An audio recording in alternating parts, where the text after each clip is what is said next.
नमस्कार दोस्तों, स्वागत है आप सभी का जीके की इस प्रैक्टिस क्लास में जो दोस्तों आपके सभी एग्ज़ाम के लिए बहुत ही महत्वपूर्ण होगा। और इसमें हम दोस्तों खासकर पॉलिटी के क्वेश्चंस हैं जो कि संविधान के जितने भी क्वेश्चंस एग्ज़ाम में पूछे गए हैं वे सभी क्वेश्चंस इसमें रखे गए हैं और उनसे संबंधित जो भी क्वेश्चंस पूछे गए हैं एग्ज़ाम में हम उनको भी क्वेश्चन के द्वारा साथ में करते चलेंगे। तो चलिए देखते हैं पहले क्वेश्चन से। पहला क्वेश्चन है कि भारत के संविधान का अनुच्छेद संविधान में बदलाव लाने की प्रक्रिया बताता है, यानी वह कौन सा अनुच्छेद है जिसके द्वारा संविधान में संशोधन किया जाता है। तो बताएंगे वह कौन सा अनुच्छेद है। तो आप सभी को पता होना चाहिए दोस्तों, अनुच्छेद 368 के द्वारा संविधान में संशोधन किया जाता है, यानी सी इसका क्या हो जाएगा, राइट आंसर हो जाएगा अनुच्छेद 368। ये आपको याद रखना है। अब यदि पूछ लिया जाए कि संविधान संशोधन संविधान के किस भाग में है, तो आपका आंसर क्या होना चाहिए, भाग 20 में। टोटल कितने 22 भाग हैं संविधान में और किस भाग में संविधान संशोधन है, तो याद रखेंगे भाग 20 में संविधान संशोधन है।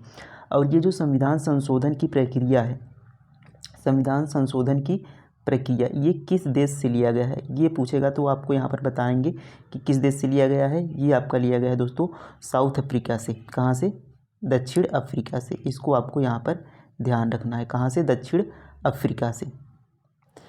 तो इसमें आपको देखिए ध्यान रखना है कि 368 में अनुच्छेद, यहाँ पर संविधान संशोधन की प्रक्रिया 368 में है और यहाँ पर भाग कौन सा है, भाग 20 है। और संविधान संशोधन की जो प्रक्रिया ली गई है किस देश से ली गई है, तो यहाँ पर दक्षिण अफ्रीका आपको ध्यान रखना है। नेक्स्ट क्वेश्चन देखेंगे। देखिए अगला प्रश्न है कि पहली बार राज्यसभा का गठन कब किया गया। तो राज्यसभा का गठन पहली बार कब किया गया था, ये आपको बताना है। तो ये किया गया था दोस्तों 3 अप्रैल 1952 में। याद रखेंगे 3 अप्रैल 1952 में। तो ऑप्शन देखिए यहाँ पर ये 52 होगा, तो बी यहाँ पर राइट हो जाएगा कि 300 यहाँ पर 1952 में, 3 अप्रैल 1952 में। ये आपको ध्यान रखना है। अब यदि लोकसभा का गठन पूछे तो 1951 आपको ध्यान रखना है। लोकसभा का 1951 में लोकसभा का गठन होता है। अब देखिए यदि पूछ लिया जाए कि जो ये राज्यसभा है ये किस अनुच्छेद में है, तो याद रखेंगे दोस्तों अनुच्छेद 80 में उल्लेख है राज्यसभा का और 81 में उल्लेख है लोकसभा का। ये आपको ध्यान रखना है। नेक्स्ट क्वेश्चन देखेंगे। देखिए अगला प्रश्न है संविधान सभा के उद्घाटन अधिवेशन की अध्यक्षता किसने की। तो संविधान सभा के जो उद्घाटन अधिवेशन था उसकी अध्यक्षता किसने की थी। तो देखिए यहाँ से महत्वपूर्ण क्वेश्चन बनता है कि संविधान सभा की पहली बैठक जो हुई थी वह कब हुई थी, तो 9 दिसंबर 1946 में। 9 दिसंबर 1946 को संविधान सभा की पहली बैठक होती है। अब इसके बाद दोस्तों दूसरी बैठक होती है 11 दिसंबर 1946 को। 11 दिसंबर 1946 को दूसरी बैठक होती है। तो ये जो देखिए यहाँ पर उद्घाटन अधिवेशन आपको यहाँ पर दिया गया है, तो पहली जो बैठक हुई है उसकी अध्यक्षता किसने की थी, तो सच्चिदानंद सिन्हा जी द्वारा उसकी अध्यक्षता की गई थी। ये आपको ध्यान रखना है। तो सी वाला क्या हो जाएगा, राइट आंसर हो जाएगा, जो कि पहली बैठक के यहाँ पर अध्यक्ष थे। लेकिन अगर पूछे अस्थायी रूप से अध्यक्ष किसे बनाया गया था, तो अस्थायी अध्यक्ष डॉक्टर राजेंद्र प्रसाद को बनाया गया था, जो कि 11 दिसंबर 1946 को दूसरी बैठक के दौरान डॉक्टर राजेंद्र प्रसाद को अस्थायी अध्यक्ष बनाया गया था। तो आपसे देखिए यहाँ पर उद्घाटन अधिवेशन पूछे तो डॉक्टर सच्चिदानंद आपको यहाँ पर लगाना है, लेकिन अस्थायी अध्यक्ष पूछे तो डॉक्टर राजेंद्र प्रसाद को आपको यहाँ पर लगाना है। अब ये डेट आपको दोनों ध्यान रखना है, क्योंकि इससे क्वेश्चन पूछा जाता है कि पहली बैठक संविधान सभा की कब होती है, तो 9 दिसंबर 1946 को संविधान सभा की पहली बैठक होती है और 11 दिसंबर 1946 को दूसरी बैठक होती है। ये आपको ध्यान रखना है। नेक्स्ट क्वेश्चन देखेंगे। देखिए अगला प्रश्न, पंचायती राज व्यवस्था संबंधित प्रावधान किस अनुसूची में रखा गया है। तो पंचायती राज व्यवस्था संबंधी प्रावधान किस अनुसूची में रखा गया है, यानी पंचायती राज का उल्लेख कौन सी अनुसूची में है, ये आपको बताना है। तो कौन सी अनुसूची हो जाएगी, तो 11वीं अनुसूची में रखा गया है। डी राइट आंसर हो जाएगा दोस्तों, 11वीं अनुसूची। देखिए 73वां संविधान संशोधन के द्वारा 11वीं अनुसूची में पंचायती राज को जोड़ा गया है, यानी पंचायती राज का कौन सा यहाँ पर अनुसूची है, 11वीं। कौन सा संशोधन किया गया, 73वां संशोधन किया गया। और 74वां संशोधन किया गया यहाँ पर नगर निगम। याद रखेंगे नगर निगम, जो कि 12वीं अनुसूची में है, ये 74वां संविधान संशोधन किया गया है। तो इन दोनों को आपको यहाँ पर ध्यान रखना है। नेक्स्ट क्वेश्चन देखेंगे। देखिए अगला प्रश्न है कि भारत एक गणतंत्र है, इसका अर्थ है, तो इसका अर्थ क्या है कि भारत एक गणतंत्र है। तो इसका मतलब ये है कि दोस्तों जो भारत का यानी किसी भी राज्य का अगर वह गणतंत्र है तो उस राज्य का जो प्रमुख होगा वह क्या होगा, वह वंशानुगत नहीं होगा। वह क्या होगा, वंशानुगत नहीं होगा, यानी उसका यहाँ पर क्या हो जाएगा, निर्वाचन किया जाएगा या उसको चुना जाएगा, इस तरीके से हम कह सकते हैं, यानी वह वंशानुगत नहीं होगा। तो इसका मतलब यह है कि जो सी वाला ऑप्शन होगा कि भारत में वंशानुगत शासक नहीं है, ये वाला यहाँ पर राइट आंसर हो जाएगा, सी राइट आंसर हो जाएगा। भारत एक गणतंत्र है, यानी जो भारत का प्रमुख या शासक वह वंशानुगत क्या होगा, नहीं होगा, ये आपको ध्यान रखना है। नेक्स्ट क्वेश्चन देखिए। नेक्स्ट क्वेश्चन है कि भारतीय संविधान की किस अनुसूची में राजभाषाओं का उल्लेख है। तो भारतीय संविधान की किस अनुसूची में राजभाषाओं का उल्लेख है, ये आपको बताना है। तो याद रखेंगे दोस्तों कौन सी अनुसूची है, 8वीं अनुसूची में भाषाओं का उल्लेख है। तो यहाँ पर बी राइट आंसर हो जाएगा, 8वीं अनुसूची में। अब देखिए यदि पूछा जाए कि मूल संविधान में भाषाएं कितनी थी, तो मूल संविधान में 14 भाषाएं थी, लेकिन वर्तमान में कितनी भाषाएं हैं, तो वर्तमान में 22 भाषाओं को दर्जा दिया गया है संविधान में। तो आपको ध्यान रखना है 22 भाषाएं। देखिए एक बार भाषाओं को जोड़ने के लिए 21वां संशोधन होता है, 71वां संशोधन होता है और यहाँ पर 92वां संशोधन होता है। तो 21वें संशोधन यहाँ पर संविधान संशोधन द्वारा दोस्तों सिंधी को जोड़ा गया और 71वां संविधान संशोधन द्वारा यहाँ पर देखिए नेपाली, मणिपुरी और कोंकणी को जोड़ा गया और 92वां जो संविधान संशोधन होगा उसमें बोडो, डोंगरी, मैथिली और संथाली को जोड़ा गया। तो इन संशोधन को भी आपको ध्यान रखना है। तो 8वीं अनुसूची हमारा दोस्तों भाषाओं का उल्लेख करता है, तो बी राइट आंसर हो जाएगा। नेक्स्ट क्वेश्चन देखिए। देखिए अगला प्रश्न है कि भारतीय संविधान की कौन सी विशेषता इंग्लैंड से ली गई है। तो जो भारतीय संविधान की कौन सी ऐसी विशेषता है जो इंग्लैंड के संविधान से ली गई है, तो याद रखेंगे दोस्तों कौन सी विशेषता इंग्लैंड से ली गई। तो संसदीय प्रणाली जो है यह कहाँ से ली गई है, यह इंग्लैंड के संविधान से या ब्रिटेन के संविधान से ली गई है, ये हम कह सकते हैं। तो ये यहाँ पर क्या हो जाएगा, राइट आंसर हो जाएगा संसदीय प्रणाली। और यहाँ पर आप एकल नागरिकता भी ध्यान रखेंगे, एकल नागरिकता ये भी कहाँ से लिया गया है, तो ये भी इंग्लैंड के संविधान से लिया गया है। एकल नागरिकता कहाँ से लिया गया है, तो ब्रिटेन के संविधान से इसे भी लिया गया है। अब देखिए यहाँ पर मूल अधिकार, तो मूल अधिकार कहाँ से लिया गया है, ये दोस्तों अमेरिका से, मूल अधिकार अमेरिका के संविधान से लिया गया है, ध्यान रखेंगे। और मूल कर्तव्य ये रूस के संविधान से लिया गया है। तो इन सभी को आपको यहाँ पर ध्यान रखना है। नेक्स्ट क्वेश्चन देखेंगे। देखिए अगला प्रश्न है कि भारतीय संविधान के किस भाग को उसकी आत्मा की संज्ञा दी गई है। तो भारतीय संविधान का कौन सा भाग है जो उसकी आत्मा कहलाता है। देखिए अब आपको यहाँ पर ऑप्शंस पर ध्यान देना है। तो यहाँ पर आप ऑप्शन देखेंगे, ऑप्शन नंबर सी संवैधानिक उपचारों का अधिकार, जो कि आर्टिकल कौन सा है, आर्टिकल 32।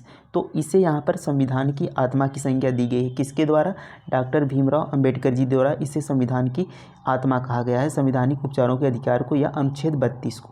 लेकिन जब ये ऑप्शन में आपको ना दे तो वहाँ पर आपको प्रस्तावना लगाना है, प्रस्तावना को भी यहाँ पर आत्मा कहा गया है, संविधान की आत्मा प्रस्तावना को भी कहा गया है।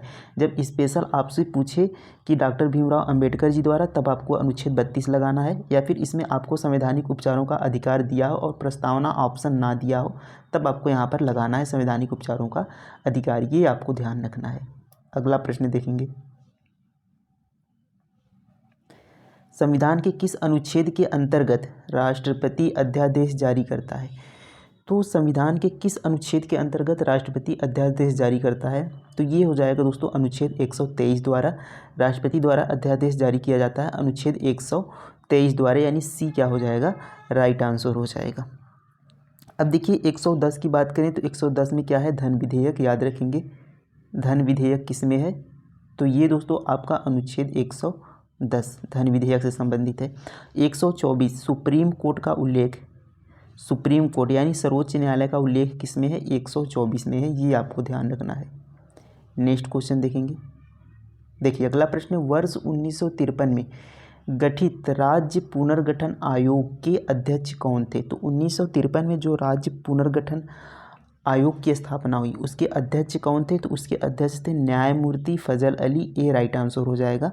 न्यायमूर्ति फजल अली क्या थे, उसके अध्यक्ष थे। अब देखिए इस राज्य पुनर्गठन आयोग द्वारा पूछा जाता है कितने राज्यों का यहाँ पर स्थापना यानी कितने राज्य बनाए गए थे राज्य पुनर्गठन आयोग द्वारा। तो याद रखेंगे 14 राज्य और 6 केंद्र शासित प्रदेश बनाए गए थे। 14 राज्य और 6 केंद्र शासित प्रदेश बनाए गए थे राज्य पुनर्गठन आयोग के द्वारा।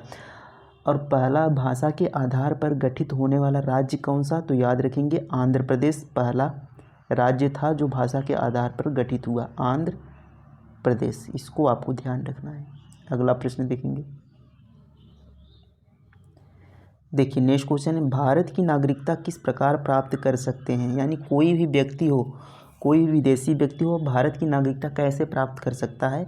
इससे संबंधित देखिए जन्म से प्राप्त हो सकती है, वंशानुक्रम से भी प्राप्त हो सकती है, देशीकरण से भी प्राप्त किया जाता है, और यदि किसी भी राज्य को भारत में मिलाया जाता है, किसी भी बाहरी राज्य को भारत में मिलाया जाता है, उससे भी उनको नागरिकता मिल जाती है। तो ये सभी जो कारण हैं ये सब सभी के द्वारा भारत में नागरिकता आपको मिल सकती है। तो डी क्या हो जाएगा? राइट आंसर हो जाएगा ये सभी।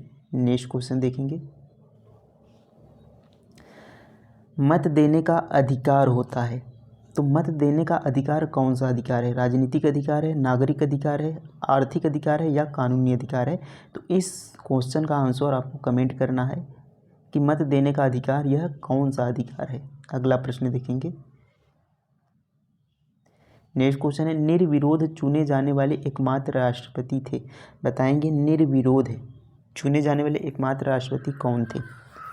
तो ये आपके दोस्तों नीलम संजीव रेड्डी ये निर्विरोध चुने वाले एकमात्र राष्ट्रपति थे। तो सी राइट आंसर हो जाएगा, नीलम संजीव रेड्डी। डॉक्टर राजेंद्र प्रसाद ये दोस्तों पहले राष्ट्रपति थे। आपको पता होगा कि भारत के पहले राष्ट्रपति कौन थे? डॉक्टर राजेंद्र प्रसाद। तो इनको आपको यहाँ पर ध्यान रखना है। नेक्स्ट क्वेश्चन देखेंगे। अगला प्रश्न है कि भारत में कार्यपालिका का अध्यक्ष कौन होता है? बताएंगे भारत में कार्यपालिका का अध्यक्ष कौन होता है? तो भारत के राष्ट्रपति भारत के कार्यपालिका के अध्यक्ष होते हैं। ये इसका क्या हो जाएगा? राइट आंसर हो जाएगा। देखिए नेक्स्ट क्वेश्चन है कि राष्ट्रपति द्वारा राज्यसभा में कितने सदस्य मनोनीत किए जाते हैं? तो राष्ट्रपति द्वारा जो राज्यसभा में सदस्यों को मनोनीत किया जाता है कितने? 12 सदस्यों को मनोनीत किया जाता है। अधिकतम कितने सदस्य होते हैं राज्यसभा में? 250 यानी 250। तो इसमें से 12 सदस्य राष्ट्रपति द्वारा यहाँ पर मनोनीत किए जाते हैं, ये आपको ध्यान रखना है। नेक्स्ट क्वेश्चन देखेंगे। संसदीय व्यवस्था में शून्यकाल यानी 0 आवर किस देश की देन है? तो संसदीय व्यवस्था में दोस्तों जो शून्यकाल है या 0 आवर्स है यह किस देश की देन है? तो ये दोस्तों अपने भारत की देन है, यानी सी क्या हो जाएगा? राइट आंसर हो जाएगा। अगला प्रश्न देखेंगे। नेक्स्ट क्वेश्चन है कि संसद के 2 सत्रों के मध्य का अधिकतम अंतराल नहीं होना चाहिए, यानी संसद के जो 2 सत्र हैं उसका अधिकतम कितने से अधिक अंतराल नहीं होना चाहिए? तो याद रखेंगे 6 माह से अधिक का अंतराल नहीं होना चाहिए, 6 माह से अधिक। तो डी यहाँ पर ये सी होगा, ये आपका डी होगा। तो सी यहाँ पर क्या हो जाएगा?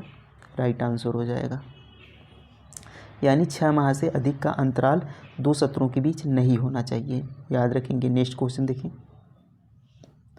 संसद के अधिवेशन को कौन संबोधित करता है? तो संसद के अधिवेशन को कौन संबोधित करता है बताएंगे? तो कौन संबोधित करते हैं? तो ये लोकसभा अध्यक्ष संसद के अधिवेशन को लोकसभा अध्यक्ष संबोधित करते हैं, बी राइट आंसर हो जाएगा। संसद का अधिवेशन बुलाता कौन है? तो राष्ट्रपति द्वारा बुलाया जाता है। संसद का अधिवेशन दोनों सत्रों को राष्ट्रपति द्वारा यहाँ पर बुलाया जाता है, लेकिन उसकी अध्यक्षता कौन करते हैं? तो लोकसभा अध्यक्ष उसकी अध्यक्षता करते हैं, ये ध्यान रखेंगे। नेक्स्ट क्वेश्चन देखेंगे। देखिए अगला प्रश्न है कि निम्नलिखित में से कौन अनुच्छेद कहता है कि राज्यसभा विघटित नहीं की जा सकती? बताएंगे कौन सा अनुच्छेद कहता है कि राज्यसभा विघटित नहीं की जा सकती? तो इसको हम यहाँ पर अगले में देखेंगे, तब तक हम इसको देख लेते हैं। यहाँ पर देखिए, किस एकमात्र उपराष्ट्रपति की मृत्यु पद पर आसीन रहते हुए किस एकमात्र उपराष्ट्रपति की मृत्यु पद पर आसीन रहते हुए बताएंगे कि किस एकमात्र उपराष्ट्रपति की मृत्यु पद पर रहते हुए यहाँ पर हुई थी? तो ये थे दोस्तों कृष्णकांत, श्री कृष्णकांत। इनकी मृत्यु दोस्तों ये उपराष्ट्रपति के पद पर ही इनकी मृत्यु हुई थी, जो कि उस समय ये उपराष्ट्रपति थे। तो ये राइट आंसर हो जाएगा, श्री कृष्णकांत। आपको यहाँ पर ध्यान रखना है। तो ये दोस्तों हमारे कंप्लीट होते हैं टोटल 18 क्वेश्चंस यहाँ पर, 2 क्वेश्चंस यहाँ पर आपके लिए है, तो उसका आंसर आपको कमेंट में ज़रूर बताना है। तो ये क्लास आपको कैसी लगी कमेंट में ज़रूर लिखेंगे। थैंक यू, धन्यवाद, जय हिंद।